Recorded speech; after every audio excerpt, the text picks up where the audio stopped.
Tak ada yang menyangka negara kecil yang selama ini diremehkan, kini menggetarkan langit Israel dengan satu rudal mematikan.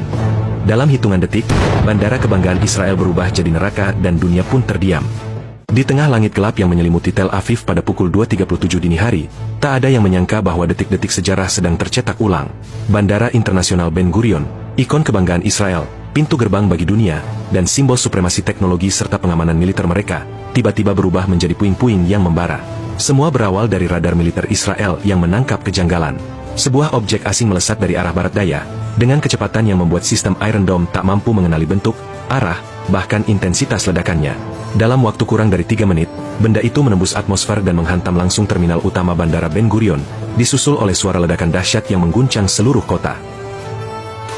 Objek itu bukan rudal biasa. Ini adalah rudal hipersonik buatan Yaman, salah satu senjata paling mematikan yang belum pernah diluncurkan sebelumnya secara terbuka.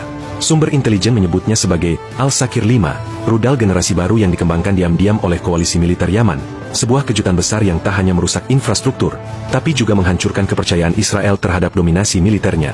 Dalam hitungan detik, seluruh sistem komunikasi dan navigasi bandara lumpuh. Api menyala dari landasan pacu hingga area parkir pesawat. Kamera keamanan merekam pesawat komersial yang hancur terbakar, dan ribuan orang berlarian tanpa arah di tengah asap tebal dan serpihan kaca.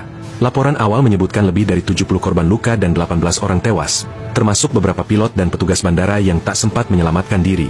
Bahkan, 2 pesawat asing yang tengah bersiap lepas landas ikut terkena dampak dan dilaporkan mengalami kerusakan total.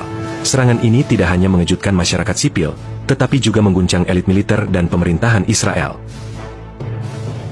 Pusat komando segera dinyalakan.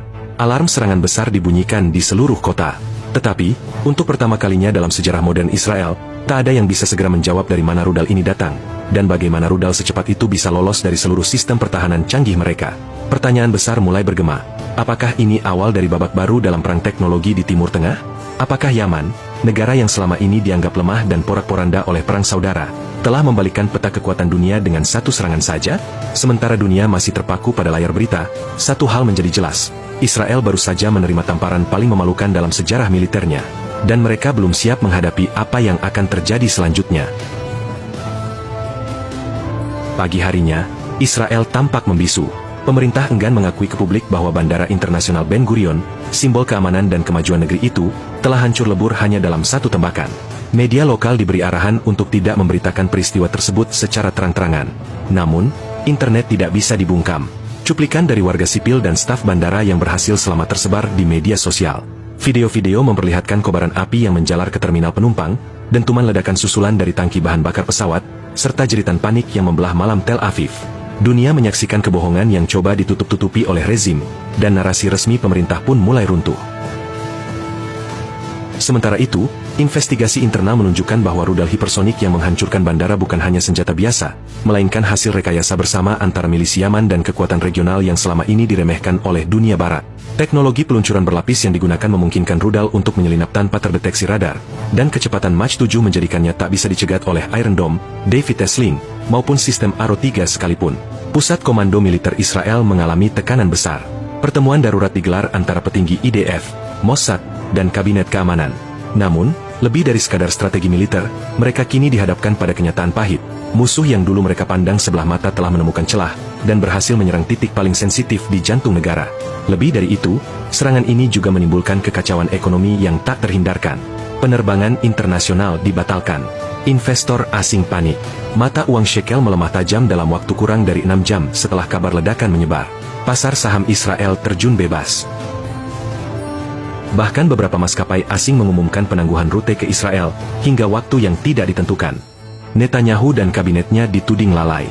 Protes mulai muncul di depan gedung parlemen, terutama dari keluarga korban dan warga yang mempertanyakan bagaimana negara dengan sistem pertahanan termahal di Timur Tengah bisa kecolongan sedemikian parah. Namun di balik semua itu, muncul satu pertanyaan yang lebih menakutkan. Jika satu rudal hipersonik saja bisa menghancurkan bandara internasional, apa yang terjadi jika 10 rudal seperti itu diluncurkan bersamaan? Apakah Israel mampu bertahan? Ataukah ini menjadi awal dari keruntuhan dominasi militer mereka di kawasan? Yaman, dalam pernyataan resminya, menyebut serangan ini sebagai peringatan awal. Mereka menyebutnya sebagai tindakan balasan atas penjajahan dan kejahatan kemanusiaan yang selama ini dibiarkan oleh dunia. Tak ada permintaan maaf, tak ada negosiasi. Yang ada hanyalah pesan singkat namun tajam. Jika kalian terus membunuh anak-anak kami, maka kami akan membakar pusat-pusat kalian. Dunia kini menahan napas. Karena jelas, serangan ke Bandara Ben Gurion bukan akhir, tetapi permulaan. Hari ketiga pasca serangan, Bandara Internasional Ben Gurion masih tertutup. Puing-puing hangus berserakan. Asap tipis masih mengepul dari bangkai pesawat yang tak sempat diselamatkan. Israel, negara yang selama ini dikenal angkuh dengan supremasi udaranya, kini menunduk dalam ketakutan. Dari luar, dunia mulai bertanya-tanya, bagaimana mungkin sebuah negara dengan aliansi militer terkuat di Timur Tengah, dengan dukungan teknologi intelijen Amerika Serikat, bisa diserang sedemikian presisi oleh negara yang selama ini diblokade dan dihina? Jawabannya perlahan-lahan terungkap. Dalam penyelidikan yang bocor ke media, ditemukan bahwa sistem pertahanan udara Israel telah dikelabui oleh teknologi kamuflase elektromagnetik, sebuah metode yang digunakan dalam rudal hipersonik Al-Sakir 5 buatan Yaman.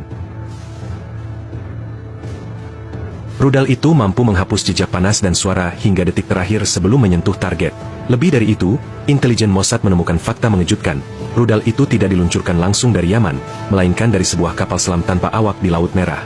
Artinya, musuh kini bisa menyerang dari jarak dekat, tanpa harus masuk ke wilayah udara Israel.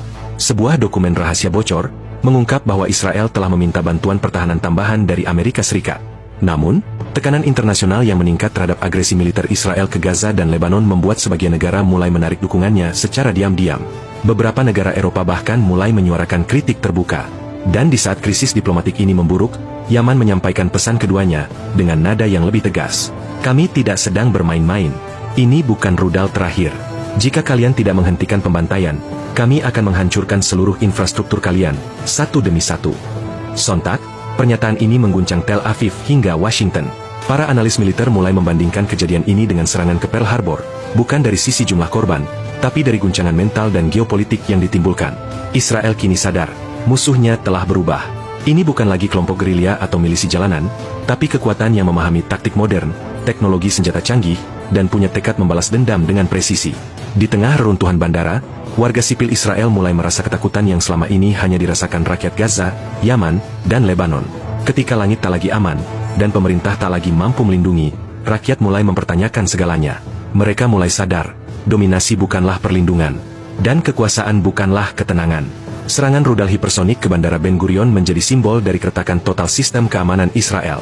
Dan lebih dari itu, menjadi tanda zaman baru, di mana ketidakadilan yang selama ini ditutupi oleh senjata dan propaganda kini dibalas dengan kekuatan dari tempat yang tak disangka.